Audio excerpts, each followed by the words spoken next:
झारखंड विधानसभा के बजट सत्र के तीसरे दिन शुक्रवार को प्रवासी मजदूरों की स्थिति, उनके निबंधन और मौत अथवा दुर्घटना के मामलों में सरकारी सहायता को लेकर उठाए सवालों पर सरकार घिरती नजर आई।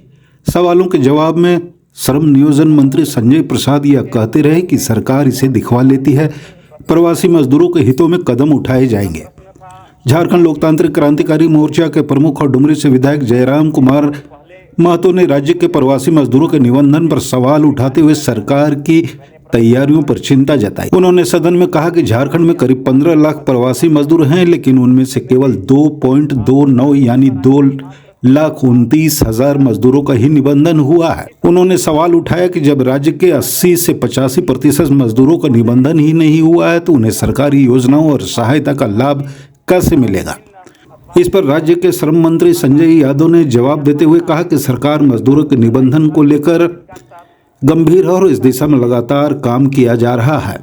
विधायक जयराम महतो ने पूरक प्रश्न में पूछा कि क्या प्रवासी मजदूरों की निगरानी और सहायता के लिए कोई विशेष व्यवस्था की गई है। इस पर मंत्री ने कहा कि प्रवासी मजदूरों के लिए नियंत्रण कक्ष कंट्रोल रूम सक्रिय रूप से कार्य कर रहा है, जो जरूरत पड़ने पर मजदूरों और उनके परिवारों की मदद करता है। सदन में प्रवासी मजदूरों की मौत होने पर उनके परिवार को 5 लाख रुपए तक मुआवजा देने की भी मांग उठी। जयराम कुमार महतो ने सऊदी अरब में विजय कुमार महतो की मौत के मामले में भी सदन का ध्यान खींचा। मतलब यह है कि 80 से 85% मजदूर जिनका कोई हमारे पास डेटा ही नहीं है, वो क्या कर रहे हैं, कहाँ हैं, किस हाल में है। तो मैं सरकार से जानना चाहता हूँ क्या तैयारी है, आप कैसे मैंने उनको निबंधित करेंगे या फिर कैसे उस डेटा को कलेक्ट करेंगे, और जब उनके साथ कुछ अप्रिय घटना घटेगी तो हम कैसे उनको सरकारी सहायता दें। जी ने जब भी हमें भी बोला है महोदय, कहीं भी बाहर में या विदेशों में भी कोई घटना घटा है महोदय, तो उसको यहाँ तक लाने में हम लोग। मेरा प्रश्न था प्रवासी मजदूरों को लेकर, और उसमें जो पहले खंड में मुझे उत्तर मिला है जिसे अस्वीकार किया गया है। मैंने प्रश्न किया था कि राज्य में अनुमानित 16 लाख के आसपास अधिक प्रवासी मजदूर हैं, उनमें से सरकार का उत्तर आया है कि मात्र 2,19,169 ही श्रमिकों का पंजीकृत किया गया है, निबंधित हैं वे लोग।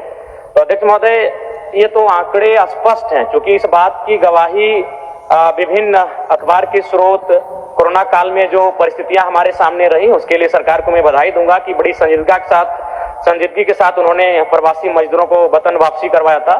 तो ये आंकड़े स्पष्ट कह रहे हैं कि हमारे राज्य में लगभग अनुमानित 15 से 20 लाख के बीच प्रवासी मजदूर हैं, जो अन्य राज्यों में रहते हैं, वहां मजदूरी करने का काम करते हैं। लेकिन सरकार के जो डेटा है सरकार के पास, उसमें मात्र 2,19,000 का ही निबंधन है, जो कि बड़ा ही आश्चर्यजनक है, और मैं बिल्कुल इसलिए असंतुष्ट हूं। तो मैं पहला सवाल मेरा मंत्री से यही रहेगा कि ये जो अंतर है कि हमारे पास अनुमानित 15-16 लाख के आसपास प्रवासी मजदूर हैं और आपके पास निबंधन मात्र 2,19,000 का है, तो इस पे आप कैसे बेहतर करेंगे कि जितने भी प्रवासी मजदूर हमारे इस राज्य से बाहर हैं उनका निबंधन हो पाए। इसके लिए आपके पास क्या रोड मैप है, आपकी क्या तैयारी है? मंत्री से उत्तर। हाँ, मंत्री से मेरा प्रश्न है।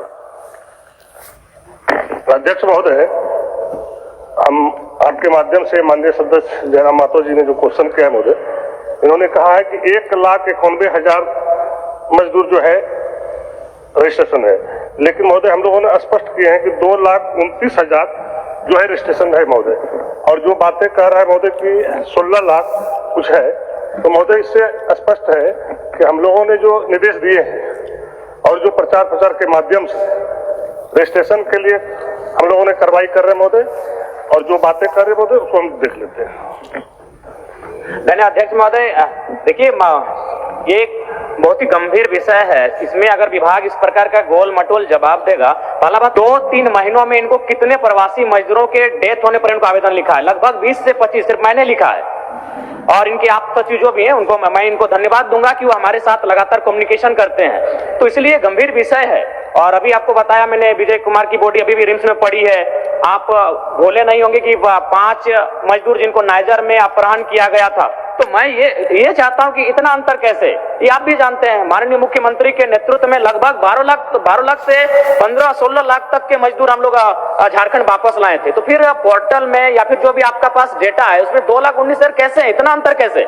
क्योंकि इसका मतलब यह है कि 80 से 85% मजदूर जिनका कोई हमारे पास डेटा ही नहीं है, वो क्या कर रहे हैं, कहाँ हैं, किस हाल में है। तो मैं सरकार से जानना चाहता हूँ क्या तैयारी है, आप कैसे माने उनको निबंधित करेंगे या फिर कैसे उस डेटा को कलेक्ट करेंगे, और जब उनके साथ कुछ अप्रिय घटना घटेगी तो हम कैसे उनको सरकारी सहायता दे पाएंगे?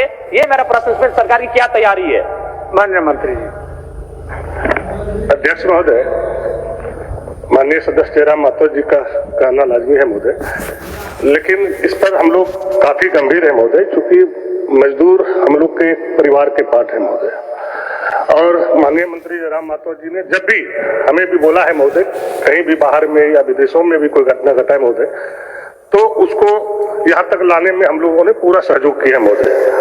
और जहाँ तक आंकड़े की बात कर रहे हैं महोदय, तो इसको हम दिखवा लेते हैं। उधर निरसा से भाकपा माले के विधायक अरूप चटर्जी ने भी प्रवासी मजदूरों की समस्या मुआवजे को लेकर सवाल उठाया। उन्होंने सुझाव दिया कि प्रवासी मजदूरों के हितों को लेकर माइग्रेंट लेबर सेल खोला गया है, लेकिन यह पर्याप्त नहीं है। अलग से निदेशालय बनाना चाहिए। भाजपा दूसरे प्रदेशों में सरकार के अधिकारियों का पदस्थापन हो ताकि वहां झारखंड के प्रवासी मजदूरों की समस्या का समाधान हो सके। नेता प्रतिपक्ष बाबूलाल मरांडी ने भी इस मामले में हस्तक्षेप किया। इसके बाद मंत्री ने भी यह कहा कि मुख्यमंत्री से चर्चा कर मजदूरों के हित में उचित निर्णय लिया जाएगा।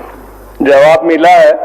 अध्यक्ष महोदय, हमारा प्रश्न था जो क्या इन विदेशों में काम करने वाले श्रमिकों के लिए ये या दूसरे राज्यों में काम करने वाले श्रमिकों के लिए उन्होंने एक प्रवासी नियंत्रण कक्ष श्रम विभाग निदेशालय जो डोरंडा में बना है। हम लोगों की प्रश्न सरकार की आश्वासन थी जो इसके लिए अलग से एक निर्देशालय बनाएंगे, एक अलग से डायरेक्टरेट बनाएंगे, एवं जो ऐसे बड़े शहर जैसे मुंबई, चेन्नई, जहाँ ज़्यादा से ज़्यादा श्रमिक है, वहाँ एक अधिकारी भी लेबर डिपार्टमेंट से रहेंगे जो कोऑर्डिनेट करेंगे।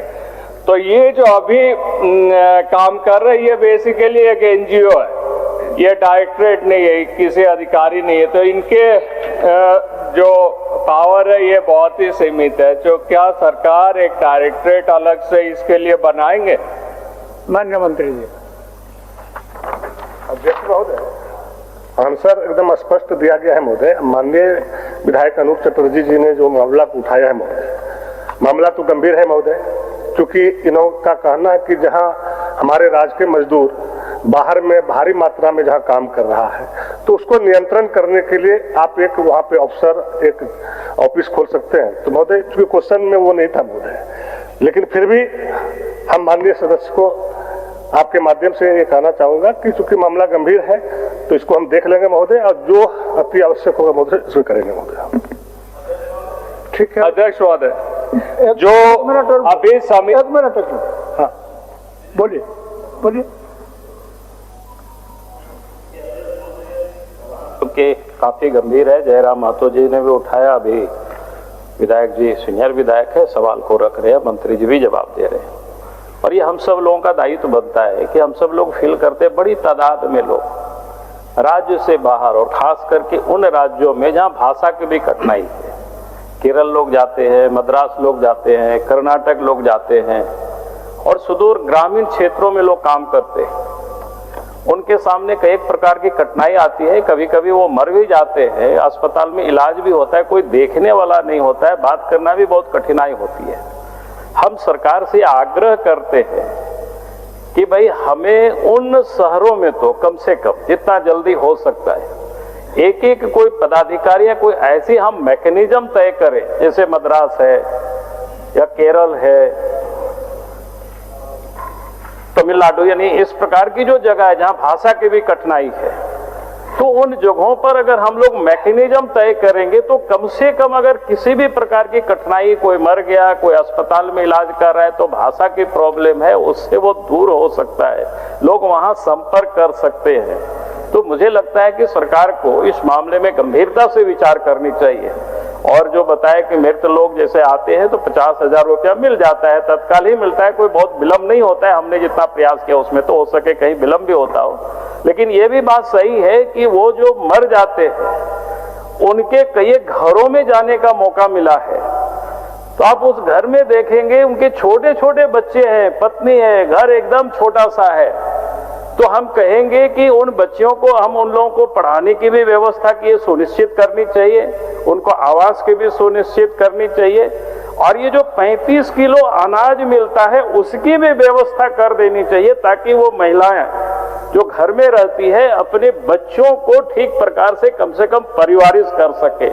यानी सरकार को एक नीतिगत निर्णय लेनी चाहिए कि इस प्रकार से कोई मर जाते हैं, क्योंकि स्वाभाविक रूप से वो गरीब लोग ही ऐसे जाते हैं और उनका कोई आवास नहीं है, तो तत्क्षण उसकी इस व्यवस्था को करनी चाहिए। गंभीर सवाल उठाया है विधायकों ने, तो हमें लगता है कि हम सब लोगों को इस पर गंभीरता से विचार करना चाहिए, क्योंकि अपने झारखंड के लोग हैं। अध्यक्ष महोदय, मरने पर तो 50,000 दिया जाता है, लेकिन समस्या तब आती है जब वो काम करके उसको हाजिरी नहीं दिया जाता है, उसको समझिए और कोई कठिनाई होती है, तब वो समस्याएं समाधान हम लोग नहीं कर पाते। इसलिए हम लोग ने मांग किया था, माननीय हमारे नेता प्रतिपक्ष ने भी बोला, और हमको लगता है पूरे हाउस इस पर सहमत है, जो एक अधिकारी अगर उन राज्यों में बैठे तो हम समझते हैं जो ऐसे बड़े तादाद में जो वर्कर्स हैं इनको बहुत मदद मिलेगी।